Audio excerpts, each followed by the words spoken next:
Why is the Texas heartbeat bill driving abortion advocates crazy? We're going to answer that question today and more on the Mark Harrington Show, so stick around.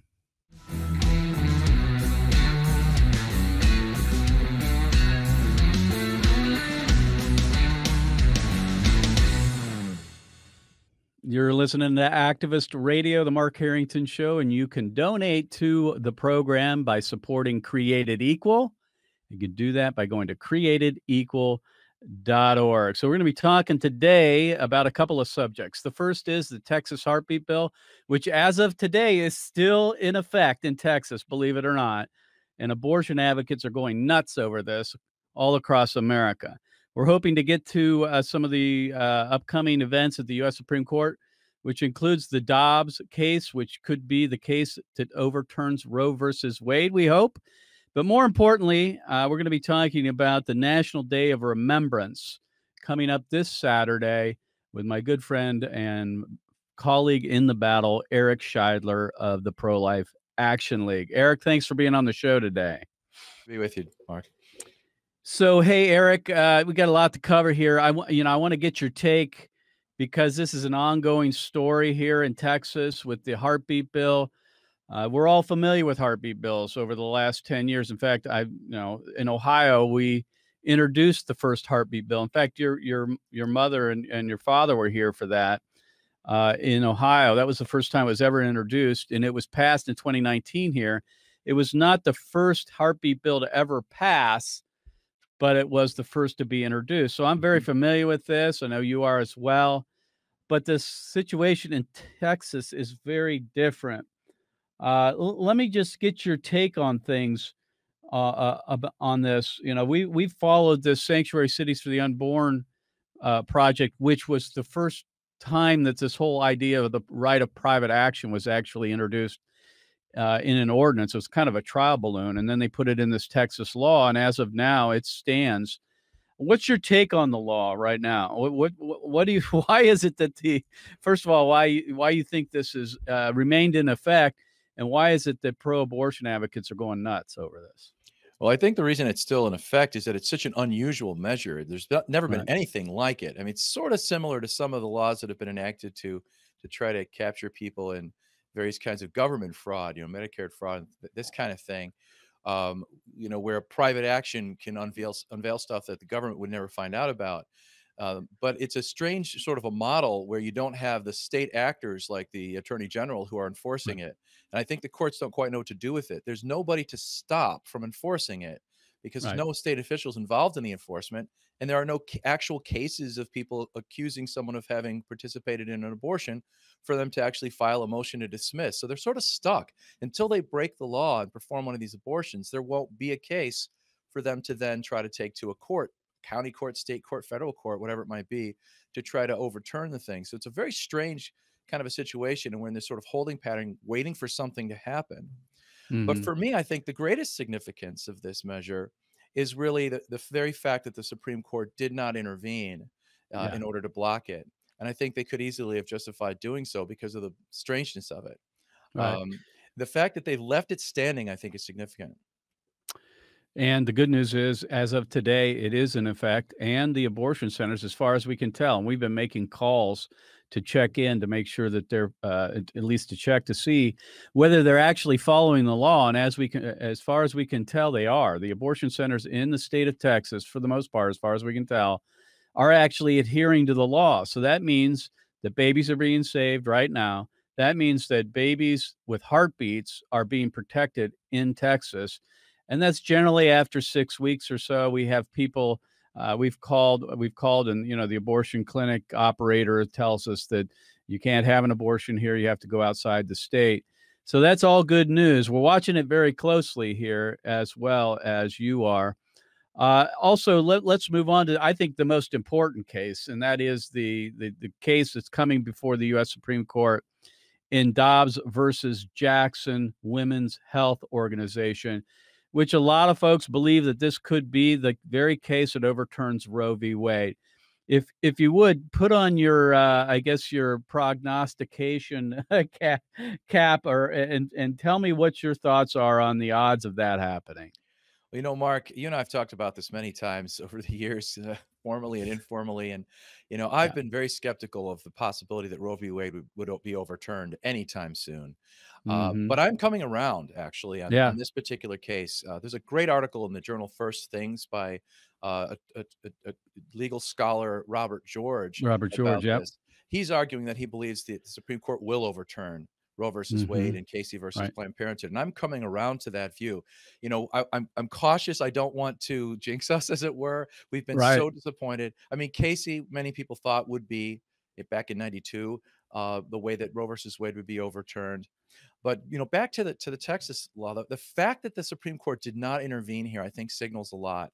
I think they're Hmm. almost kind of testing the waters to see what happens. How are people going to respond to this? And we've there's been a lot of pushback. Many people are predicting that Republican elected officials in Texas and around the country are going to pay a penalty for this thing that's going on in Texas. But I'm not sure that's true. I don't Right. see, outside of the radical pro-abortion movement, and the handmaids that are walking around in their sickly red robes. I'm not seeing a whole lot of real Yeah. concern about this in the general public, and I think that's going to influence the Supreme Court as well. So I'm highly encouraged that the Supreme Court will actually overturn Roe, and I don't see how they can get out of it at this point. They Hmm. accepted this case. If all they had to do was to leave that law enjoined, blocked in Mississippi, the 15-week ban, was to do nothing. By taking the case, they're essentially saying we want to do something, very likely to do something. Well, what else could it be? You cannot square Casey with upholding the Mississippi 15-week ban. They just don't go together. And so, without getting too much in the weeds, the Supreme Court really may be on the verge of radically changing the pro-life movement for decades to come, and really causing us to have to shift our program into one of building on this victory and really saving babies state by state by state. Well, we're all hoping for that and praying for that, and we'll be there when the oral arguments are heard there at the U.S. Supreme Court. We're planning on working with you and Citizens for the Pro-Life Society on being a presence in front of the U.S. Supreme Court in the U.S. Capitol and even nationally. So, folks, stay tuned for that. We're hoping to lead some type of national effort to bring attention to this case and also be praying for the outcome, which will not likely be handed down until June of next summer. So let's. The main reason I wanted to bring you on, other than just getting your thoughts on these two situations, is the upcoming events this weekend, and that is the National Day of Remembrance. I like and Mr. Producer, if you would go to the website there. This is an effort that you have been leading along with Priests for Life and Citizens for Pro-Life Society for I think 8 years or so, where you're drawing attention to the deaths of the unborn and having people come out to these sites across the country to remember them in a solemn event. And I liked what you were saying on the website here, that this is just another way of one of the many ways you can expose the reality of abortion. And so, one of the ways you laid out is that we can provide descriptions of the procedure rhetorically. We can describe it to people. The other was we can present the diagrams, which we have here at Created Equal, and Live Actions created animation, and also just the images of abortion themselves. And number three, we can provide women's testimonies of regret over abortion. But the fourth one, and what we want to focus on here is holding memorials for the unborn. Let's go back. What gave you the idea to start this years ago? First of all, what is the idea behind it? Well, this will be the ninth annual Day of Remembrance for aborted children that we've organized, and the very first one in 2013 was inspired by history. We realized we were coming upon the 20th anniversary of an historic burial that took place in Milwaukee of Hmm. hundreds of fetal remains that recovered from a pathology lab in Illinois, where a security guard noticed all these boxes of fetuses from abortion facilities. Abortion facilities all over the country were shipping these fetal remains to this pathology lab for various testing and disposal. and he was troubled. He contacted a local pregnancy center operator who eventually got in touch with Pro-Life Action League and with Monica Miller, and we were able to recover those bodies. And then she had them stockpiled in her apartment, as recounted in her excellent memoir, Abandoned, which I Mhm. think is one of the best pro-life books out there, Agreed. especially if you have a heart for unborn children. You really want to have, you want to understand the sort of sympathy that we have for these abandoned tiny members of the human family. Well, this 25th anniversary became the inspiration for us to launch this as a nationwide project. So we decided that on that anniversary, we would revisit that gravesite and all the other burial places that we knew about. There were about 2 dozen that we knew we had on our list when we started the project. Over the course of the first couple of years, we uncovered dozens more we didn't even know about, burials that had taken place over decades and decades that abortion's been legal in the United States. We now have about 54, 55 of these locations. And the most recent one is the burial place of the 2,411 victims of Ulrich Klopfer, the notorious Mhm. late abortionist who died just a couple of years ago, and was stockpiling fetal remains in his apartment, his garage of his house, I say, and his trunk of his car. Just a macabre story that really horrified people. Journalists couldn't believe what they were hearing as they were covering this story. And I think that story of Ulrich Klopfer really illustrates why the National Day of Remembrance is so important.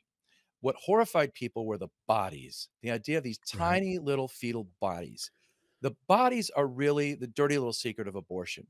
You know, we are trying to disembody these children. We're, first of all, Mhm. we're ripping their bodies apart and shredding them, flushing them down the drain, incinerating them, trying to dispose of them so nobody ever sees the bodies. Because when you contemplate the biomass of 61 million embryos and fetuses that have been destroyed by abortion. That's mountains Mhm. and mountains and mountains of human flesh. That's a pile of bloody human flesh that you could compare to all the wars of all of history. That's how horrific that, and what a huge scale of killing is taking place here.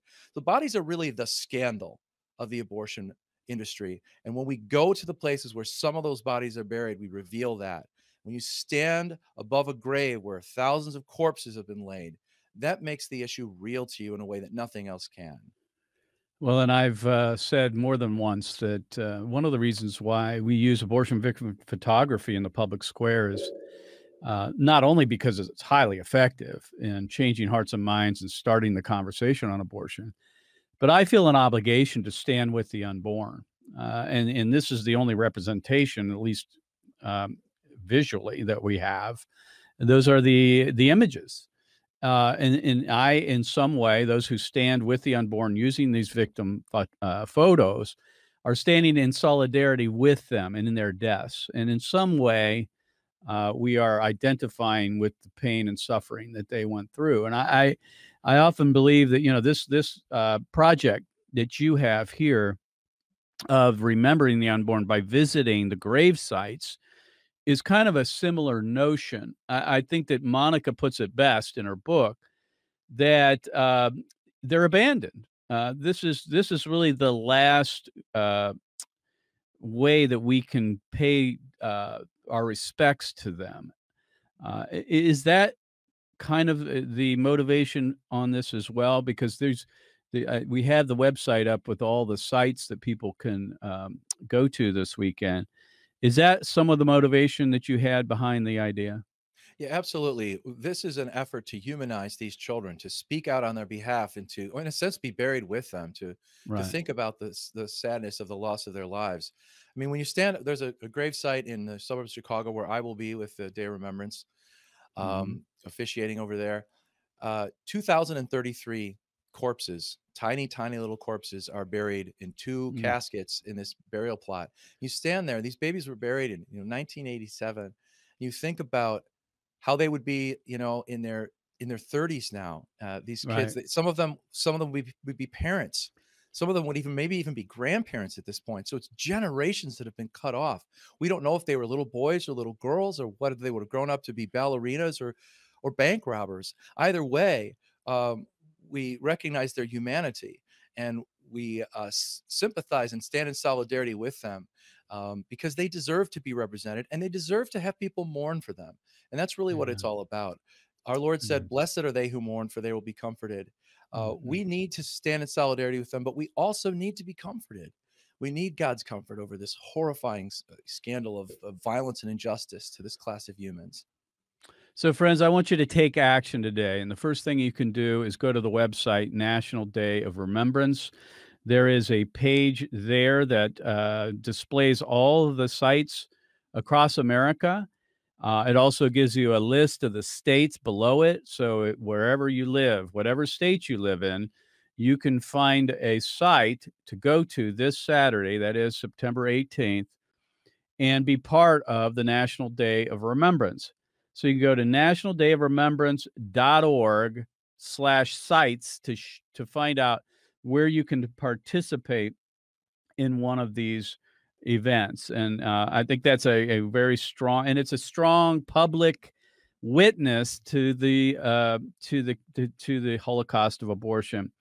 Eric, I want to ask you a question too. I've often, thought about, every once in a while we go to the Chattanooga National Memorial for the Unborn. I know you've probably been there yourself.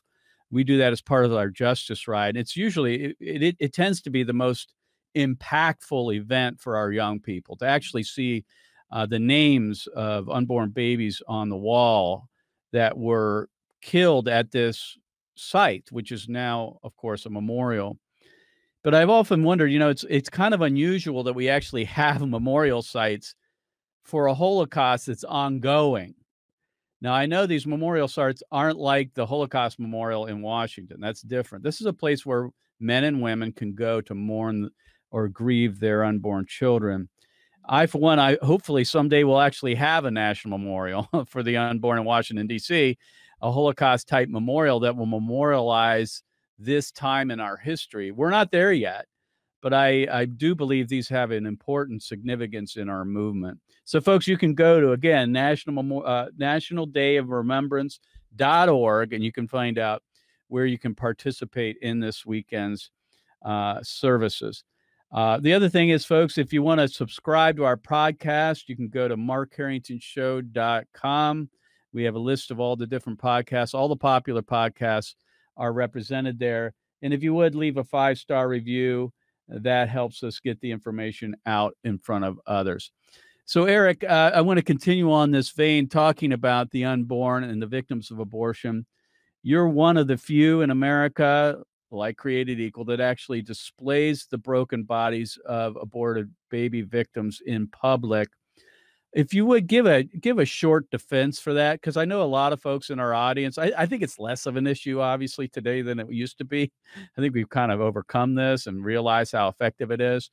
But there are people out there that think that these don't work. They drive people away, and it's actually disrespectful to the unborn. If you would, let's deal with each one of those. First of all, you use them just as we do because we believe they're effective. I've seen people's minds and hearts changed because of it.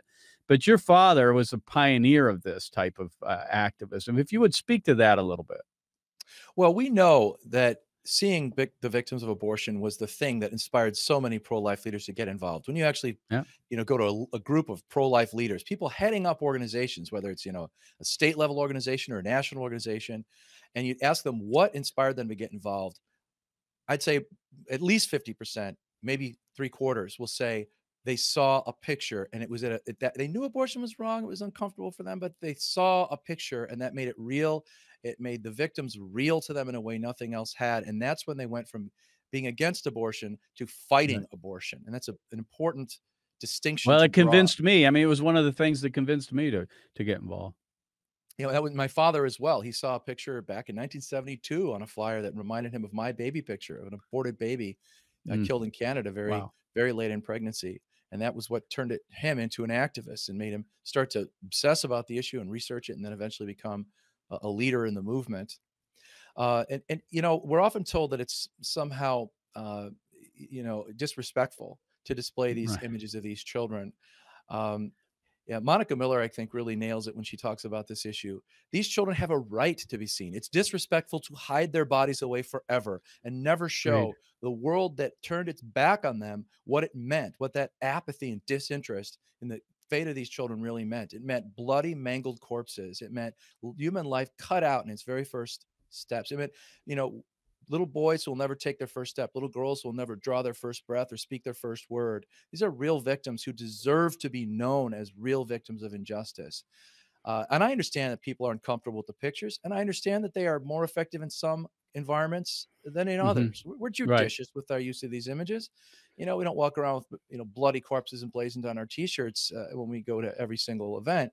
No, but we recognize that there is a right for these children to be seen. They need to be Hmm. seen, and somebody has to show them. I'm far more horrified by a anti-abortion movement that would refuse to show those pictures. That really Hmm. seems to me a movement that's lost the plot. And I've become less and less interested in even trying to defend this approach because it seems so evident to me that it's necessary. And in no other case would we say, well, we don't want to show the body bags coming back from Vietnam. We don't want to show the lynching victims of Jim Right. Crow South. We don't want to show the victims of the innocent victims of our recent drone strike in Afghanistan that killed an aid worker and his family while they were going after somebody else. We show these pictures because they show injustice. We have to That's see right. injustice, confront it, and end it. Yeah, well, Greg Cunningham, I think, put it best when he said, "No social reform movement has been successful by covering up the injustice." So I think that Mhm. pretty much crystallizes the issue You know, I think for us. I think there's a wider problem behind some of that objection, and I'm seeing it kind of creep throughout the pro-life movement.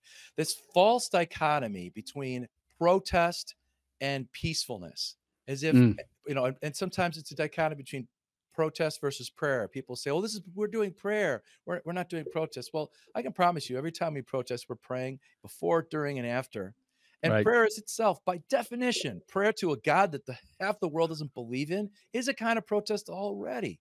It So let's is. quit pretending that there's we're obviously opposed to violence. It's even silly to have to say so, but there's nothing violent or wrong about protesting injustice. We have to be out there in the public square, and we really have to, as a movement, stop trying to juxtapose peaceful prayer with protest. They go hand in hand. Prayer and protest go hand in hand.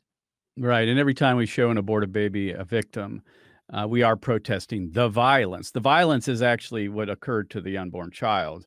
We're a peaceful movement, the most peaceful movement in American history. Eric, I know you're aware of this recent situation in Northeast Ohio. Monica Miller and others with the Red Rose Rescue were able to retrieve an aborted baby from a dumpster in the back of a women's center, so called, in Cuyahoga Falls. And I'd been part of that press conference up there. The victim, the baby, has been displayed, and if you would, Mr. Producer, bring that up.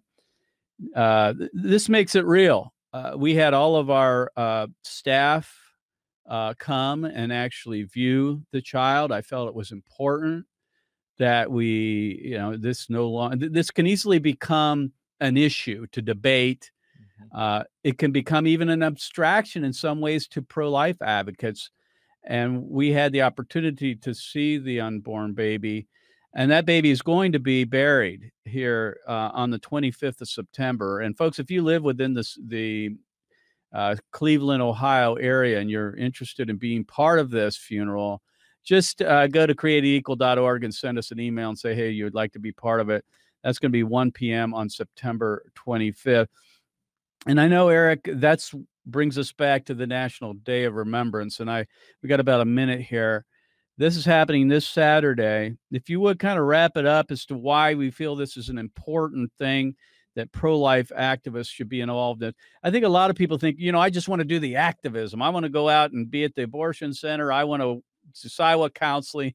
I want to hold a sign. I want to do some political lobbying or whatever. And they don't think of this as part of their activism. If you would kind of refute that claim, because there are people Well, out there think that way. blessings to anybody who's that zealous about activism. They find that this It's kind of true. thing is a little below their interest level or whatever. True. But in fact, for many people, this is their first form of activism because there's no Mm. counter protest. You're on the grounds of a cemetery, usually on private property. It's a kind of safe space if you want, a good entry point for people to get involved in pro-life activism because we're confronting abortion, but we're doing so in this context of a prayer vigil, very solemn. Um, Mhm. I think what's really most significant about this is the public aspect of it. We're giving people public permission to mourn for these children. And that Amen. includes many who regret their involvement with abortion. We've had, women who regret the abortions that they had. We've had men who regret the abortions they paid for. We've had adoptive parents come in and thank the mom who didn't have the abortion, that said yes to Mm. that life. And this becomes a public way for us to speak out about these children and do so before the eyes of the whole world, and in a way that they really can't attack us for, because we're praying for the dead. Are you going to really begrudge the unborn having a burial? It's not enough that you've killed them. It's really disarming for the other side, I think. My guest again has been Eric Scheidler, who's the executive director for the Pro-Life Action League.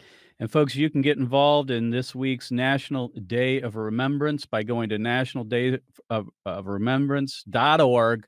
There's a list of sites that you can visit this weekend. We'll see you next time. God bless you. God bless America. And remember, America, to bless God. You've been listening to Mark Harrington, your radio activist. For more information on how to make a difference for the cause of life, liberty, and justice, go to createdequal.org. To follow Mark, go to markharringtonshow.com. Be sure to tune in next time for your marching orders in the culture war.